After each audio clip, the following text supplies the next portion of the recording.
लगातार काम करने के बाद अब विक्रम लैंडर और प्रज्ञान रोवर को स्लीप मोड पर डाल दिया गया। लेकिन ऐसे में सवाल यह है कि आखिर 11 दिनों में ऐसा क्या हुआ कि रोवर को स्लीप मोड पर डाल दिया गया। अब सवाल यह है कि क्या ये रोवर और लैंडर वापस से कभी काम आ पाएंगे और -238 डिग्री सेल्सियस के तापमान को क्या ये झेल पाएंगे। एक रिपोर्ट आप देखिए।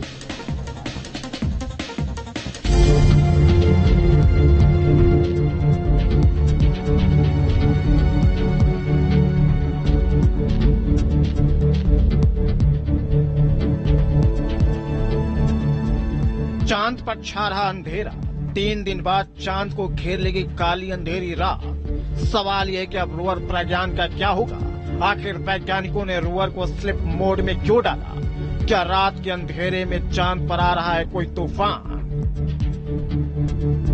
चांद पर गए चंद्रयान 3 के 11 दिन बीत चुके हैं। 3 दिन बाद चांद पर अंधेरा छा जाएगा क्योंकि सूरज अब ढलने लगा है और 5 सितंबर तक चांद पर पूरी तरह से काली अंधेरी रात हो जाएगी। और अंधेरा छाने से पहले वैज्ञानिकों ने प्रज्ञान रोवर को सुरक्षित जगह पर पार्क कर दिया है। रोवर को स्लिप मोड पर भेज दिया गया है। धरती पर डेटा भेजने वाले दोनों पेलोड APXS और LIBS बंद कर दिए गए हैं। पेलोड सभी डेटा को इसरो को भेज चुका है। चंद्रयान 3 के लैंडर और रोवर चंद्रमा की जमीन पर उसके दक्षिण ध्रुवीय इलाके में सकुशल उतारे गए। उसके बाद समयानुसार इन दोनों के विभिन्न उपकरणों ने अपने अपने काम किए हैं और पृथ्वी की ओर ग्राउंड स्टेशन की ओर जो भी डेटा इकट्ठा किया गया वो भेजा है। जो एक्सपेरिमेंट्स किए जाने थे वो किए हैं।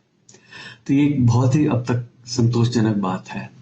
लेकिन अब वहां पर सूर्यास्त होने जा रहा है। इसरो ने इनको स्लीप मोड में डाल दिया है, जिसका मतलब कि अब ये दोनों यानी कि लैंडर और रोवर अक्रियाशील है। दरअसल प्रज्ञान रोवर में सोलर पैनल लगे हैं और लैंडर विक्रम और रोवर को इस तरह से डिजाइन किया गया है कि ये सिर्फ 3 में ही काम कर सकते हैं। इसरो के मुताबिक 11 दिन में रोवर प्रज्ञान अपना मिशन पूरा कर चुका है।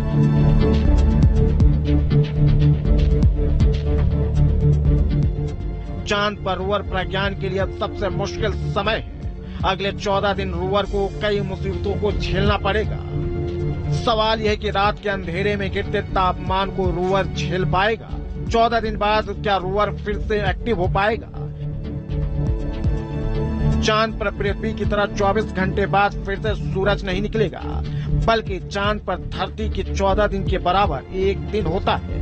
और रात के दौरान चांद के दक्षिणी पोल पर तापमान करीब -238 डिग्री सेल्सियस तक गिर जाता है और तापमान माइनस में जाने के कारण रोवर के निष्क्रिय होने का खतरा मंडरा रहा है। हालांकि रोवर को 14 दिन तक काम करने के लिए ही चांद पर भेजा गया था।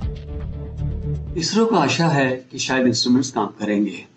बात यह है कि जो बैटरीज हैं वो पूरी तरह से चार्ज हैं और यही सोचकर प्रज्ञान रोवर की पार्किंग की गई है कि 21 सितंबर को जब सूर्य करीब 6 डिग्री आसमान में ऊपर चढ़ जाएगा तो उसकी किरणें सीधी इसकी सोलर पैनल्स पर पड़े और ये काम में लाने के लिए सक्रिय किया जा सके। लेकिन इसरो 22 सितंबर के बाद भी लैंडर विक्रम और रोवर प्रज्ञान को फिर से एक्टिव करने की तैयारी में है। इसरो के मुताबिक रोवर की बैटरी फुल चार्ज है। रोवर को ऐसी दिशा में रखा गया है कि जब चांद पर अगला सूर्योदय होगा तो सूर्य का प्रकाश सौर पैनलों पर पड़े। इसके रिसीवर को चालू रखा गया है ताकि 22 सितंबर को सूरज के निकलने के बाद यह फिर से काम शुरू कर दे।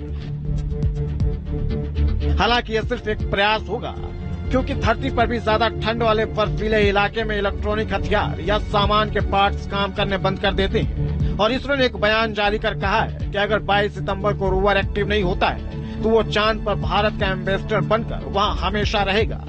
Team news nation.